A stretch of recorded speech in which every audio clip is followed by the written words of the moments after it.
વૃદ્ધ માતાને railway station પર બેસાડી અને ટિકિટ લઈ અને આવું છું તેમ કહી છોકરો ચાલ્યો ગયો.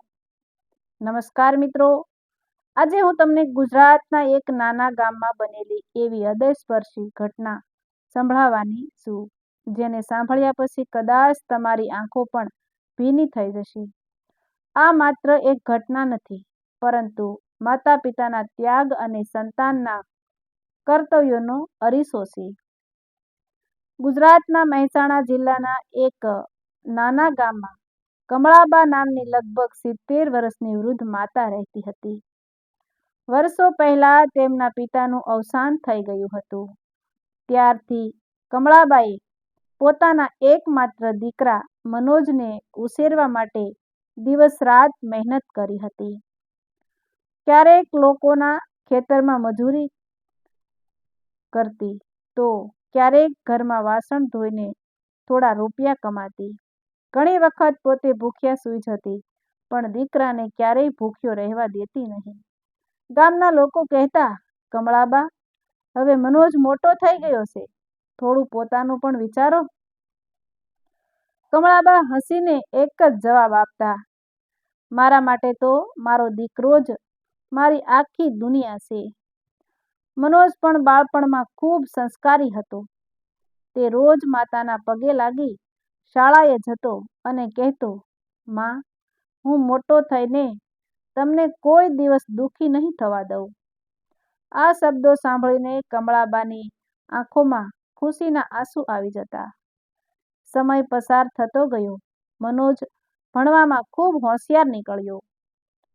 કમળાબાએ પોતાની 2 વીઘા જમીન વેચી દીધી, થોડા ઘરેણાં પણ વેચ્યા અને લોકો પાસેથી ઉધાર લઈને મનોજને શહેરમાં ભણવા મોકલ્યો.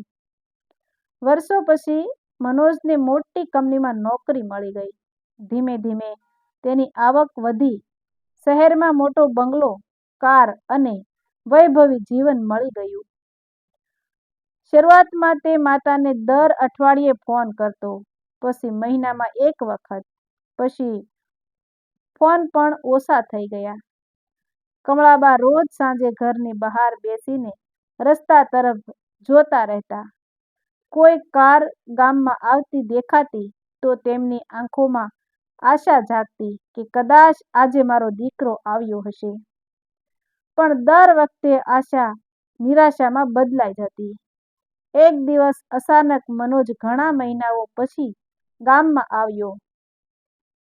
આખું ગામ ખુશ થઈ ગયું.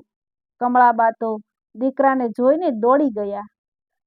તેમણે મનોજને ગળે લગાવી દીધો. દીકરા, કેટલા દિવસ પછી આવ્યો. મનોજ હસીને બોલ્યો, માં, હવે તમને અહીં એકલા નહીં રાખું. તમે મારી સાથે શહેરમાં મારા બંગલામાં રહેશો. આ સાંભળીને કમળાબાની ખુશીનો પાર રહ્યો નહીં. તેમણે તરત ભગવાનના ફોટા આગળ દીવો કર્યો અને હાથ જોડીને કહ્યું, હે પ્રભુ, આજે મારી વર્ષોની પ્રાર્થના સાંભળી. મનોજ બોલ્યો, માં, વધારે સામાન લેવાની જરૂર નથી. શહેરમાં બધું જ છે. કમળાબાએ પોતાની જૂની સાડી પહેરી એક નાની થેલીમાં ભગવાનની તસવીર અને પતિનો જૂનો ફોટો મૂકવા ગયા. મનોજ બોલ્યો, માં, એ બધું છોડો, ત્યાં નવા ફોટા લઈ લેશું. માતાએ કશું કહ્યું નહીં. તેમણે થેલી પણ મૂકી દીધી. હવે તેમની પાસે માત્ર પહેરેલા કપડાં સિવાય કંઈ જ નહોતું. ગામના લોકો કમળાબાને વિદાય આપવા આવ્યા. કોઈ બોલ્યું, બા, હવે તો શહેરમાં રાજ કરજો. કમળાબા હસીને બોલ્યા, હવે મારું બાકીનું જીવન મારા દીકરા સાથે જ પસાર કરવું છે. દીકરો માતાને લઈને બસમાં બેઠો અને નજીકના મોટા રેલવે સ્ટેશન પર પહોંચ્યો. સ્ટેશન પર ખૂબ ભીડ હતી. ટ્રેનના હોર્ન, મુસાફરીનો દોડધામ અને સતત થતી જાહેરાતો વચ્ચે કમળાબા પ્રથમ વખત એટલું મોટું સ્ટેશન જોઈ રહ્યા હતા. તેમણે ધીમેથી પૂછ્યું, દીકરા, હવે ટ્રેન ક્યારે આવશે? મનોજે આસપાસ નજર ફેરવી અને સ્ટેશનના મુખ્ય દરવાજા પાસે એક બેન્ચ તરફ ઈશારો કરીને કહ્યું, માં, તમે અહીં બેસો. હું હમણાં જ 2 ટિકિટ લઈને આવું છું. 5-10 મિનિટમાં પાછો આવી જાઓ. કમળાબાઈએ પ્રેમથી કહ્યું, સારું દીકરા, હું અહીં જ બેઠી છું. મનોજ ઝડપથી ભીડમાં ગાયબ થઈ ગયો અને કમળાબા પોતાના દીકરાની રાહ જોતા એ બેન્ચ પર શાંતિથી બેસી રહ્યા. તેમને ખબર જ નહોતી કે તેમની જિંદગીની સૌથી મોટી પરીક્ષા હવે શરૂ થવાની હતી. સ્ટેશન પર સવારે લગભગ 9 વાગ્યાનો સમય હતો. લોકો પોતાના સામાન સાથે દોડધામ કરી રહ્યા હતા. કોઈ ટ્રેન પકડવા માટે ઉતાવળમાં હતું તો કોઈ પોતાના સ્વજનોને વિદાય આપી રહ્યું હતું. પરંતુ આ ભીડ વચ્ચે કમળાબા શાંતિથી બેન્ચ પર બેઠા હતા. તેમની નજર માત્ર એક જ દિશામાં હતી, જે રસ્તેથી તેમનો દીકરો મનોજ ટિકિટ લેવા ગયો હતો. દર 2-3 મિનિટે તેઓ ઊભા થઈને દૂર સુધી જોતા અને પછી ફરી બેસી જતા. તેમના ચહેરા પર વિશ્વાસ હતો. તેઓ મનમાં કહેતા, મારો દીકરો મને ક્યારેય એકલી મૂકી નહીં જાય. કદાચ ટિકિટની લાંબી લાઈન હશે. થોડી વારમાં એક ટ્રેન આવી. હજારો મુસાફરો ઉતર્યા અને હજારો ચડી ગયા. થોડી જ મિનિટમાં ફરી પ્લેટફોર્મ શાંત થઈ ગયું, પણ મનોજ આવ્યો નહીં. 1 કલાક વીતી ગયો. સૂર્ય ધીમે ધીમે માથા ઉપર આવી રહ્યો હતો. ગરમી વધી રહી હતી. કમળાબાના હોઠ સુકાવા લાગ્યા. છતાં તેમની આંખોએ જ રસ્તા પર હતી. સ્ટેશનનો ચોકીદાર રમેશભાઈ દૂરથી આ બધું જોઈ રહ્યો હતો. વર્ષોથી સ્ટેશન પર ફરજ બજાવતો રમેશભાઈ માણસોની ઓળખ કરવામાં નિષ્ણાત હતો. તેને લાગ્યું કે આ વૃદ્ધ માતા કોઈની રાહ જોઈ રહી છે. તે તેમની પાસે આવ્યો. બા, તમે કોની રાહ જુઓ છો? કમળાબાએ હસતા જવાબ આપ્યો, મારો દીકરો ટિકિટ લેવા ગયો છે, હમણાં જ આવશે. રમેશભાઈએ પૂછ્યું, કેટલો સમય થયો? બસ થોડો સમય જ થયો હશે. રમેશભાઈએ ઘડિયાળ જોઈ. તેને સમજાઈ ગયું કે ઘણા કલાકો વીતી ગયા છે, પણ તેણે બાને કંઈ કહ્યું નહીં. થોડી વાર પછી તે ઠંડા પાણીની બોટલ લઈને આવ્યો. બા, પહેલા પાણી પી લો. કમળાબાએ બોટલ તરફ જોયું અને નમ્રતાથી બોલ્યા, ના બેટા, મારો દીકરો આવશે પછી સાથે પીશું. રમેશભાઈએ ઘણો આગ્રહ કર્યો, પરંતુ કમળાબાએ પાણી પણ ન પીધું. બપોરના 12 વાગી ગયા. ગરમી અસહ્ય બની ગઈ હતી. બેન્ચ ગરમ થઈ ગઈ હતી. તેમ છતાં કમળાબા ત્યાંથી 1 ઇંચ પણ ખસ્યા નહીં. સ્ટેશન પર ચાની લારીવાળો પણ તેમની પાસે આવ્યો. બા, ચા પી લો, પૈસા નહીં લઉં. કમળાબાએ હળવું સ્મિત કરીને કહ્યું, ના બેટા, મારો દીકરો આવશે પછી સાથે પીશું. આ સાંભળીને ચાવાળાની આંખો પણ ભીની થઈ ગઈ. બપોરે 2 વાગ્યે રમેશભાઈ ફરી આવ્યા. બા, તમારો દીકરો કયો રંગના કપડાં પહેરીને ગયો હતો? કમળાબાએ ગર્વથી કહ્યું, મારો દીકરો મોટો ઓફિસર છે, ખૂબ સારા કપડાં પહેરે છે, મને શહેરના મોટા બંગલામાં રાખવા લઈ જઈ રહ્યો છે. આ શબ્દો સાંભળીને રમેશભાઈના હૃદયમાં અજાણી ચિંતા ઊભી થઈ. તેણે સ્ટેશનના ઘણા કર્મચારીઓને પૂછ્યું કે આવો કોઈ માણસ દેખાયો હતો કે નહીં. કોઈ પાસે જવાબ ન હતો. સાંજ થવા લાગી. સૂર્ય આથમવા લાગ્યો. આખા દિવસમાં ઘણી ટ્રેનો આવી અને ગઈ. હજારો ચહેરા આવ્યા અને ચાલ્યા ગયા, પણ મનોજ પાછો આવ્યો નહીં. કમળાબા હવે થોડા નબળા લાગતા હતા. તેમ છતાં તેઓ વારંવાર કહેતા, મારો દીકરો મને ક્યારેય છોડીને નહીં જાય. જરૂર કોઈ કામમાં અટવાઈ ગયો હશે. રમેશભાઈને હવે લગભગ ખાતરી થઈ ગઈ હતી કે આ વૃદ્ધ માતા સાથે ખૂબ મોટો અન્યાય થયો છે. તેમણે કેન્ટીનમાંથી ગરમ ખીચડી મંગાવી. બા, ભગવાનનું નામ લઈને 2 કોળિયા ખાઈ લ્યો. કમળાબાની આંખોમાં આંસુ આવી ગયા. બેટા, જો હું ખાવા બેસી જાઉં અને એટલામાં મારો દીકરો આવી જાય તો? તે મને અહીં નહીં જુએ તો ચિંતામાં પડી જશે. હું અહીંથી હલવાની નથી. આ જવાબ સાંભળીને આસપાસ ઊભેલા ઘણા મુસાફરો પણ નિઃશબ્દ બની ગયા. એક સ્ત્રીએ પોતાના રૂમાલથી આંખ લૂછી. એક વૃદ્ધ માણસ ધીમેથી બોલ્યો, આજના સમયમાં પણ આવી માતા હોય છે અને એવા દીકરા પણ હોય છે. ધીમે ધીમે અંધારું સવાવા લાગ્યું. રમેશભાઈની દિવસની ફરજ પૂરી થવાનો સમય આવી ગયો હતો, પણ તેમનું મન કમળાબાને ત્યાં એકલા મૂકવા તૈયાર નહોતું. તેમણે નક્કી કર્યું કે જતા પહેલા રાત્રિની ફરજ પર આવતા ચોકીદારને આખી વાત વિગતવાર સમજાવીને જ જશે. કમળાબા હજુ પણ એ જ બેન્ચ પર બેઠા હતા અને તેમની આંખો હજુ પણ પોતાના દીકરાની રાહ જ જોઈ રહી હતી. ધીમે ધીમે રાતનું અંધારું આખા રેલવે સ્ટેશન પર છવાઈ ગયું. દિવસભરની દોડધામ પછી હવે પ્લેટફોર્મ થોડું શાંત લાગતું હતું. ક્યાંક સાની લારી પર થોડાક લોકો બેઠા હતા, તો ક્યાંક મુસાફરો પોતાની ટ્રેનની રાહ જોઈ રહ્યા હતા. પણ સ્ટેશનના મુખ્ય દરવાજા પાસેની એ જૂની બેન્ચ પર કમળાબા હજુ પણ એ જ સ્થિતિમાં બેઠા હતા. તેમની આંખો વારંવાર ગેટ તરફ ઉઠતી અને પછી ફરી નિશાન થઈ નીચે ઝૂકી જતી. દિવસની ફરજ પૂરી કરીને રમેશભાઈ રાત્રિની ડ્યુટી પર આવેલા ચોકીદાર મહેન્દ્રભાઈ પાસે ગયા. ધીમા અવાજે તેમણે આખી ઘટના કહી. સવારથી આ બા અહીં બેઠા છે. દીકરો ટિકિટ લેવા ગયો હતો એમ કહે છે. આખો દિવસ થઈ ગયો પણ કોઈ આવ્યું નથી. પાણી પણ પીધું નથી, જમ્યા પણ નથી. મને લાગે છે કે દીકરો તેમને જાણીને છોડી ગયો છે.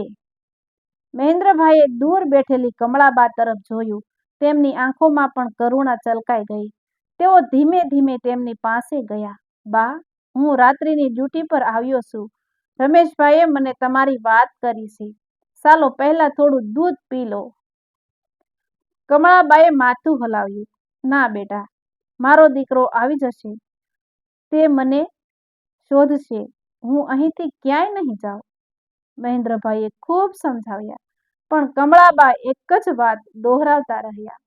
રાત્રે 10 વાગ્યે હવા વધુ ઠંડી થવા લાગી. કમળાબાના શરીરમાં કંપારી છૂટી રહી હતી. તેઓ પાસે ઓઢવા માટે કંઈ જ નહોતું. આ જોઈને મહેન્દ્રભાઈ સ્ટેશનના ઓફિસમાં ગયા અને પોતાની જૂની ગરમ શાલ લઈને આવ્યા. તેમણે પ્રેમથી કમળાબાના ખભા પર ઓઢાડી. કમળાબાની આંખો ભરાઈ આવી. ભગવાન તારું ભલું કરે બેટા, તું તો બિલકુલ મારા દીકરા જેવો છે. આ શબ્દો સાંભળીને મહેન્દ્રભાઈનું હૃદય કંપી ઉઠ્યું. તેમને વિચાર આવ્યું, જે માતા પોતાના સાસા દીકરાની રાહ જોઈ રહી છે, તે મને દીકરો કહી રહી છે. રાત્રિ આગળ વધતી ગઈ. એક પછી એક ટ્રેનો આવતી અને જતી રહી. દરેક ટ્રેનનો અવાજ સાંભળીને કમળાબા ઊભા થઈ જતા. તેમને લાગતું, હવે મારો મનોજ જરૂર આવ્યો હશે.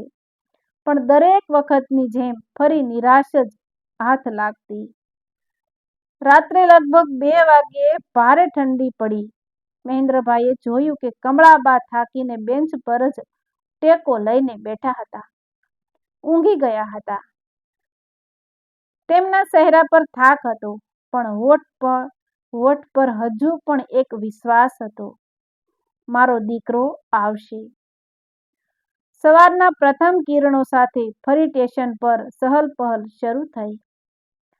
થોડી વારમાં રમેશભાઈ ફરી ડ્યુટી પર આવ્યા. તેમણે દૂરથી જ કમળાબાને જોયા. એક જ બેન્ચ, એક જ રાહ અને એક જ આશા. રમેશભાઈ અને મહેન્દ્રભાઈ બંને તેમની પાસે બેઠા. રમેશભાઈએ ખૂબ પ્રેમથી કહ્યું, બા, એક વાત પૂછું? તમારા દીકરાનો મોબાઈલ નંબર છે? કમળાબાએ નિરાશ થઈને કહ્યું, બેટા, મને નંબર આવડતો નથી. મારા દીકરાએ ક્યારેય લખાવીને પણ આપ્યો નહોતો. હું તો અભણ છું. આ જવાબ સાંભળીને બંને ચોકીદારોની આંખ ભીની થઈ ગઈ. ત્યારે રમેશભાઈએ મનમાં એક મોટો નિર્ણય લીધો. તેમણે વિચાર્યું, આ બાને અહીં હવે વધુ એક ક્ષણ પણ એકલી નહીં છોડું. જો તેમનો દીકરો તેમને ભૂલી ગયો હોય તો હવે હું તેમને મારી માતા સમજીને રાખીશ. પણ પહેલા કમળાબાને સમજાવવું જરૂરી હતું, કારણ કે કમળાબાના હૃદયમાં હજુ પણ એક જ વિશ્વાસ જીવતો હતો. બીજા દિવસની સવાર થઈ ગઈ હતી. રેલવે સ્ટેશન પર ફરીથી મુસાફરોની ભીડ ઉમટી પડી હતી. દરેક વ્યક્તિ પોતાના કામમાં વ્યસ્ત હતી, પરંતુ કમળાબાની દુનિયા હજુ પણ એ જ બેન્ચ સુધી સ્મિત હતી. રમેશભાઈ ધીમેથી તેમની પાસે આવ્યા અને જમીન પર બેસી ગયા. બા, એક વાત કહું? કમળાબાએ પ્રેમથી તેમની તરફ જોયું. બોલ બેટા. બા, હવે 24 કલાકથી પણ વધારે સમય થઈ ગયો છે. તમારા દીકરાને જો આવવું હોત તો અત્યાર સુધી આવી ગયો હોત. કૃપા કરીને હવે મારી સાથે ઘરે ચાલો. કમળાબાની આંખોમાંથી આંસુ વહેવા લાગ્યા. ના બેટા, કદાચ કોઈ મુશ્કેલીમાં હશે, મારી રાહ જોતો હશે. હું અહીંથી જતી રહીશ તો તે મને ક્યાં શોધશે? રમેશભાઈએ ધીમેથી કહ્યું, જો તે પાછો આવશે તો હું તેને મારી પાસે જ લઈ આવીશ. હું આ સ્ટેશનનો ચોકીદાર છું. અહીં આવનારા દરેક માણસની ખબર મને પડે છે. તમે મારા પર વિશ્વાસ રાખો. કમળાબા થોડા સમય સુધી મૌન રહ્યા. પછી ધીમા અવાજે બોલ્યા, તું સાસુ કહે છે ને બેટા? જો મારો મનોજ આવશે તો મને લેવા જરૂર આવશે ને? રમેશભાઈએ આંખોમાં આંસુ છુપાવતા કહ્યું, હા બા, હું તમને વચન આપું છું. આખરે કમળાબા બેન્ચ પરથી ઊભા થયા. 24 કલાકથી વધુ સમય સુધી બેઠા રહેવાથી તેમના પગ સૂન થઈ ગયા હતા. રમેશભાઈએ તેમનો હાથ પકડીને ધીમે ધીમે સ્ટેશનની બહાર લાવ્યા. સ્ટેશન પર હાજર લોકો આ દ્રશ્ય જોઈ રહ્યા હતા. લોકોએ કહ્યું, આજના જમાનામાં પણ આવા માણસો છે જે પારકી માતાને પોતાની માતા બનાવી રહ્યા છે. રમેશભાઈ કમળાબાને પોતાના નાનકડા ઘરે લઈને આવ્યા. તેમની પત્ની સવિતાબેન દરવાજા પર ઊભી હતી. તેમણે આશ્ચર્યથી પૂછ્યું, આ કોણ છે? રમેશભાઈએ આખી ઘટના શાંતિથી કહી. સવિતાબેનની આંખોમાં તરત જ આંસુ આવી ગયા. તેઓ કમળાબાના પગે લાગી બોલ્યા, બા, આજથી આ ઘર તમારું છે. તમે ક્યાંય જવાના નથી. કમળાબા રડી પડ્યા. બેટા, હું તમને ભાર બની જઈશ. સવિતાબેને તરત જ તેમનો હાથ પકડી લીધો. માતા, ક્યારેય ભાર નથી હોતો. ઘરમાં રમેશભાઈનો 10 વર્ષનો દીકરો ચિરાગ પણ હતો. તે દોડતો આવ્યો અને નિર્દોષતાથી પૂછ્યું, પપ્પા, આ દાદી કોણ છે? રમેશભાઈએ હસીને કહ્યું, બેટા, આજથી આ તારી દાદી છે. ચિરાગ તરત જ કમળાબાના ગળે વળગી ગયો. દાદી, તમે મારી સાથે જ રહેજો. આ શબ્દો સાંભળીને કમળાબાનું વર્ષો પછી પહેલી વાર હૃદયથી સ્મિત ફૂટ્યું. સવિતાબેનને તેમને ગરમ પાણીથી સ્નાન કરવા, પછી સાફ કપડાં આપ્યા, ગરમ ખીચડી અને દૂધ પીરસ્યું. કમળાબાઈએ પ્રથમ કોળિયો ભગવાનને યાદ કરીને લીધો અને પછી ધીમેથી બોલ્યા, આજે 2 દિવસ પછી મારા પેટમાં અન્ન ગયો છે. ઘરમાં એક ક્ષણ માટે શાંતિ છવાઈ ગઈ. બધાની આંખો ભીની થઈ ગઈ. તે દિવસથી કમળાબાઈ ઘરના સભ્ય બની ગયા. દરરોજ સવારે તેઓ ભગવાનની પૂજા કરતા, ચિરાગને વાર્તાઓ સંભળાવતા અને સવિતાબેનને ઘરકામમાં મદદ કરતા. રમેશભાઈ જ્યારે ડ્યુટી પર જતા ત્યારે કમળાબા તેમના માથા પર હાથ ફેરવી આશીર્વાદ આપતા. ધીમે ધીમે આખા વિસ્તારમાં વાત ફેલાઈ ગઈ કે સ્ટેશનના ચોકીદારે એક ત્યજી દેવાયેલી વૃદ્ધ માતાને પોતાનું સ્થાન આપ્યું છે. લોકો કમળાબાને મળવા આવતા, પણ દરેક મુલાકાત દરમિયાન કમળાબા દરવાજા તરફ એક નજર જરૂર કરતા. કદાચ આજે મારો મનોજ આવી ગયો હોય. પણ દરવાજો ખુલતો અને અંદર આવતો કોઈ બીજો જ માણસ. સમય ધીમે ધીમે પસાર થવા લાગ્યો. મહિના વર્ષોમાં બદલાઈ ગયા. ચિરાગ હવે મોટો થઈ રહ્યો હતો. કમળાબા માટે તે પૌત્ર નહીં, પરંતુ જીવન જીવવાનું નવું કારણ બની ગયો હતો. બીજી તરફ શહેરમાં મનોજના જીવનમાં પણ એક એવો વળાંક આવવાનો હતો જે તેના અહંકારને ચકનાચૂર કરી નાખવાનો હતો. સમય કોઈના માટે અટકતો નથી. દિવસો મહિનામાં અને મહિના વર્ષોમાં બદલાઈ ગયા. આજે કમળાબાને રમેશભાઈના ઘરે રહેતા લગભગ 8 વર્ષ થઈ ગયા હતા. હવે આખા ગામમાં કોઈ તેમને ત્યજી દેવાયેલી બા નહોતું કહેતું. બધા પ્રેમથી તેમને કમળામાં કહીને બોલાવતા. સવારે 4 વાગ્યે ઉઠીને તેઓ ભગવાનની આરતી કરતા, પછી ચિરાગને શાળાએ જવા તૈયાર કરતા. સાંજે તે ઘરે આવતો ત્યારે કમળાબા તેના માટે ગરમ નાસ્તો તૈયાર કરતા. ચિરાગ પણ તેમને પોતાની સગી દાદી કરતા ઓછો પ્રેમ કરતો નહોતો. બીજી તરફ શહેરમાં મનોજનું જીવન બહારથી ખૂબ ચમકદાર દેખાતું હતું. મોટો બંગલો, લક્ઝરી કાર, મોંઘા કપડાં અને સમાજમાં ખૂબ મોટું નામ. પરંતુ ધીમે ધીમે સફળતાએ તેના સ્વભાવને બદલી નાખ્યો હતો. તે હવે પૈસાને જ બધું માનતો હતો. એક સાંજે તેની પત્ની નિશાએ પૂછ્યું, તમારી મમ્મી ક્યાં રહે છે?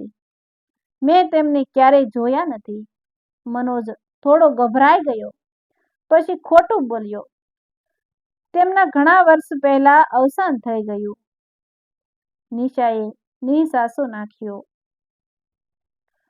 કાશ તેઓ હોત તો આપણા બાળકોને પણ દાદીનો પ્રેમ મળ્યો હોત.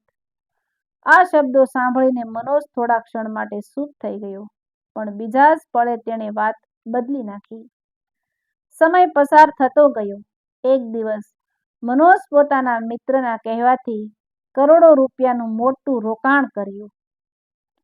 તેને ખાતરી હતી કે થોડા મહિનામાં બમણો નફો થશે, પણ નસીબને કંઈક બીજું જ મંજૂર હતું. અચાનક બજારમાં ભારે મંદી આવી. કંપનીને કરોડો રૂપિયાનું નુકસાન થયું. એક પછી એક મોટા ગ્રાહકો હાથમાંથી નીકળી ગયા. બેંકે લોનની નોટિસ મોકલી. મનોજે નુકસાન પૂરું કરવા માટે વધુ લોન લીધી, પરંતુ પરિસ્થિતિ વધુ ખરાબ બનતી ગઈ. થોડા જ મહિનામાં તેની કંપની બંધ થઈ ગઈ. બંગલો બેંકે જપ્ત કરી લીધો. લક્ઝરી કાર પણ વેચાઈ ગઈ. જે મિત્રો દરરોજ તેની આસપાસ ફરતા હતા, તેઓએ પણ ફોન ઉઠાવવાનું બંધ કરી દીધું.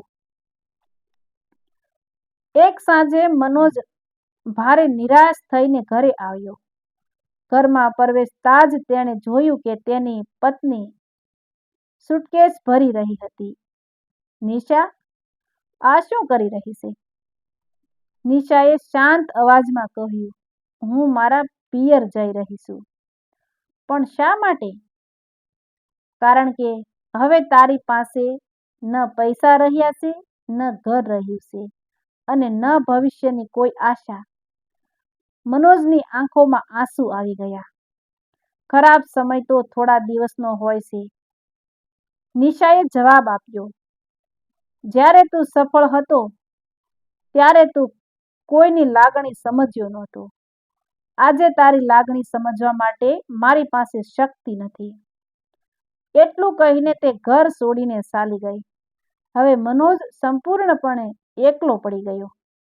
જે ઘરમાં ક્યારેક હાસ્ય ગૂંજતું હતું, ત્યાં આજે ભયંકર સન્નાટો હતો. તે રાત્રે વર્ષો પછી તેને ઊંઘ આવી નહીં. તે પથારીમાં પડ્યો હતો ત્યારે અચાનક તેના મનમાં એક દ્રશ્ય વારંવાર આવવા લાગ્યું. રેલવે સ્ટેશન, જૂની બેન્ચ અને પોતાની વૃદ્ધ માતાનો ચહેરો. તે અચાનક બેઠો થઈ ગયો. તેના કાનમાં જાણે માતાનો અવાજ ગૂંજી રહ્યો હતો, દીકરા, હું અહીં જ બેઠી છું. મનોજના શરીરમાં કંપારી ફરી વળી. વર્ષો સુધી તેણે આ યાદને મનમાંથી દબાવી રાખી હતી, પણ આજે જ્યારે આખી દુનિયાએ તેનો સાથ છોડી દીધો, ત્યારે તેને પોતાની માતાનો નિસ્વાર્થ પ્રેમ યાદ આવ્યો. તે અરીસા સામે ઊભો રહ્યો, પોતાના ચહેરા તરફ જોયું અને પહેલી વાર પોતાની જાતને જ પ્રશ્ન પૂછ્યો, જે માણસ પોતાની જ માતાનો ન થયો, શું દુનિયામાં કોઈ તેનો થઈ શકે? આ પ્રશ્નનો જવાબ તેની પાસે નહોતો, પણ એક વાત તેને સમજાઈ ગઈ હતી. હવે જો જીવનમાં કંઈ બચાવી શકાય તો તે માત્ર પોતાની માતાની માફી હતી. બીજા જ દિવસે સવારે તેણે વર્ષો જૂના પાપનો ભાર લઈને પોતાની માતાને શોધવા નીકળવાનો નિર્ણય કર્યો. પણ તેને ખબર નહોતી કે આટલા વર્ષ પછી તેની માતા ક્યાં હશે, જીવતી હશે કે નહીં, અને જો જીવતી હશે તો શું તેને માફ કરશે? બીજા જ દિવસે સવાર પડતા જ મનોજ એક નાની બેગ લઈને ઘરેથી નીકળી પડ્યો. હવે તેની પાસે ન કોઈ કાર હતી, ન નોકર ચાકર, ન પૈસાનું અભિમાન. વર્ષો પહેલા જે માણસ લાખોની કારમાં ફરતો હતો, આજે તે સામાન્ય મુસાફરો સાથે બસમાં બેઠો હતો. બસની બારીમાંથી બહાર જોતા જોતા તેની આંખો વારંવાર ભીની થઈ જતી. દરેક વૃદ્ધ સ્ત્રીમાં તેને પોતાની માતાનો ચહેરો દેખાતો હતો. મનોજ સીધો એ જ રેલવે સ્ટેશન પર પહોંચ્યો જ્યાં વર્ષો પહેલા તેણે પોતાની જ માતાને હમણાં આવું છું કહીને એકલી છોડી દીધી હતી. સ્ટેશન ઘણું બદલાઈ ગયું હતું. નવી બેન્ચો આવી ગઈ હતી, નવી દુકાનો બની ગઈ હતી, પરંતુ સ્ટેશનના મુખ્ય દરવાજા પાસે ઊભા રહેતા જ મનોજના પગ કંપવા લાગ્યા. તેની નજર એ જગ્યાએ પડી જ્યાં કમળાબા કલાકો સુધી તેની રાહ જોતા બેઠા રહ્યા હતા. મનોજ ધીમે ધીમે ત્યાં ગયો. તે બેન્ચને હાથ લગાવ્યો અને અચાનક જ તેના આંસુ રોકાયા નહીં. તે જમીન પર બેસી ગયો અને ધ્રુસકે ને ધ્રુસકે રડવા લાગ્યો. પાસેથી પસાર થતા લોકો આશ્ચર્યથી તેને જોવા લાગ્યા. એ સમયે સ્ટેશન પર ફરજ બજાવતા રમેશભાઈની નજર તેના પર પડી. હવે તેમના વાળમાં પણ સફેદી આવી ગઈ હતી. તેમણે મનોજને ધ્યાનથી જોયો. થોડીવાર પછી તેમને વર્ષો જૂનો ચહેરો યાદ આવી ગયો. તેમણે ધીમેથી પૂછ્યું, શું તું મનોજ છે? મનોજ ચોંકી ગયો. હા, પણ તમે મને કેવી રીતે ઓળખો? છો? રમેશભાઈનો ચહેરો ગંભીર બની ગયો. જે માણસ પોતાની વૃદ્ધ માતાને આ સ્ટેશન પર એકલી મૂકીને ભાગી ગયો હતો. તેનો ચહેરો હું કેવી રીતે ભૂલી શકું? આ શબ્દો સાંભળીને મનોજનું માથું શરમથી ઝૂકી ગયું. તે રમેશભાઈના પગમાં પડી ગયો. મને માફ કરી દો. હું બહુ મોટો ગુનેગાર છું. મારી માં ક્યાં છે? તેઓ જીવતા છે? રમેશભાઈએ થોડા સમય કોઈ જવાબ આપ્યો નહીં. પછી શાંતિથી બોલ્યા, ભગવાનની કૃપાથી તારી માં જીવતા છે. આ સાંભળતા જ મનોજના ચહેરા પર વર્ષો પછી આશાનો કિરણ દેખાયો. મહેરબાની કરીને મને તેમની પાસે લઈ જાઓ. રમેશભાઈએ એક ઊંડો શ્વાસ લીધો. સાલ, પણ યાદ રાખજે, આ વર્ષોમાં ઘણું બદલાઈ ગયું છે. બંને ધીમે ધીમે ગામ તરફ ચાલવા લાગ્યા. રસ્તામાં રમેશભાઈએ આખી વાત કહી કે કેવી રીતે કમળાબાઈએ 2 દિવસ સુધી સ્ટેશન પર તારી રાહ જોઈ. કેવી રીતે તેમણે પાણીનો એક ઘૂંટ પણ પીધો નહીં. કેવી રીતે આખી રાત ઠંડીમાં બેઠા રહ્યા અને પછી કેવી રીતે અમે તેમને અમારા ઘરે લઈ ગયા. દરેક શબ્દ સાથે મનોજનું હૃદય તૂટી રહ્યું હતું. તે સતત રડતો રહ્યો. થોડી વાર પછી તેઓ ગામમાં પહોંચ્યા. રમેશભાઈ એક સાદા પરંતુ સ્વચ્છ ઘરની સામે ઊભા રહ્યા. આંગણામાં તુલસીનો ક્યારો હતો. બાજુમાં હિંચકો બંધાયેલો હતો. હિંચકા પર સફેદ સાડીમાં એક વૃદ્ધ માતા બેઠા હતા. તેમના ચહેરા પર અદ્ભુત શાંતિ હતી. તેઓ પોતાના પૌત્ર સમાન ચિરાગના નાના દીકરાને વાર્તા સંભળાવી રહ્યા હતા. મનોજ દૂરથી જ પોતાની માતાને જોતો રહ્યો. વર્ષોએ તેમના વાળ સંપૂર્ણ સફેદ કરી દીધા હતા. ચહેરા પર કરસલીઓ વધી ગઈ હતી, પણ એ જ મમતા ભરી આંખો, એ જ પ્રેમાળ ચહેરો. મનોજ એક ક્ષણ પણ પોતાને રોકી શક્યો નહીં. તે દોડતો દોડતો કમળાબા પાસે પહોંચ્યો. માં! આ અવાજ સાંભળીને કમળાબાએ ધીમેથી પાછળ જોયું. સામે ઊભેલા માણસને તેઓ થોડા ક્ષણ સુધી ઓળખી શક્યા નહીં. પણ પછી તેમની આંખો પહોળી થઈ ગઈ. હોઠ ધ્રુજવા લાગ્યા. મનોજ! આગળની જ પળે મનોજ તેમની શરણોમાં પડી ગયો. તે જોર જોરથી રડવા લાગ્યો. માં, મને માફ કરી દો. મેં બહુ મોટું પાપ કર્યું છે. હું તમારો ગુનેગાર છું. આ અવાજ સાંભળીને ઘરના બધા લોકો બહાર આવી ગયા. રમેશભાઈ, સવિતાબેન, ચિરાગ અને પાડોશીઓ પણ. બધા શાંત ઊભા રહી ગયા. વર્ષો પછી એક પાપી દીકરો પોતાની માતાના શરણોમાં પડીને માફી માંગી રહ્યો હતો.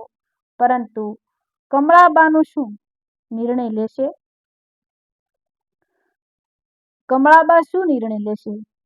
શું તેઓ પોતાના દીકરાને માફ કરી દેશે કે પછી તેને એવો પાઠ શીખવશે જેના પસ્તાવો તેને આખી જિંદગી રહેશે? કમળાબાના પગમાં પડેલો મનોજ બાળકની જેમ ધ્રુસકે ને ધ્રુસકે રડી રહ્યો હતો. તેના આંસુઓ કમળાબાના પગ ભીના કરી રહ્યા હતા. આંગણામાં એકદમ શાંતિ છવાઈ ગઈ. રમેશભાઈ, સવિતાબહેન, ચિરાગ અને આસપાસના પાડોશીઓ શ્વાસ રોકીને આ દ્રશ્ય જોઈ રહ્યા હતા. મનોજ રડતા રડતા બોલ્યો, માં, મને એકવાર માફ કરી દો. હું લોભમાં આંધળો બની ગયો હતો. પૈસાના અભિમાને મને માણસ રહેવા દીધો નહીં. મેં તમારા જેવી દેવીને રેલવે સ્ટેશન પર એકલી છોડી દીધી. હું રોજ આ પાપની આગમાં બળું છું. કમળાબાની આંખમાં પણ આંસુ આવી ગયા. તેમણે ધીમેથી મનોજના માથા પર હાથ મૂક્યો. થોડીક ક્ષણો માટે બધા લોકોને લાગ્યું કે હવે માતા પોતાના દીકરાને ગળે લગાવી લેશે. પણ કમળાબાએ ખૂબ શાંત અવાજમાં કહ્યું, ઊભો થા દીકરા. મનોજ ધીમેથી ઊભો થયો. તેની આંખો લાલ થઈ ગઈ હતી. કમળાબાઈએ તેની સામે જોઈને પૂછ્યું, મને એક વાતનો જવાબ આપ. જે દિવસે તું મને સ્ટેશન પર બેસાડીને ગયો હતો, એ દિવસે જો હું મરી ગઈ હોત તો? મનોજ પાસે કોઈ જવાબ નહોતો. તેનું માથું વધુ નીચે ઝૂકી ગયું.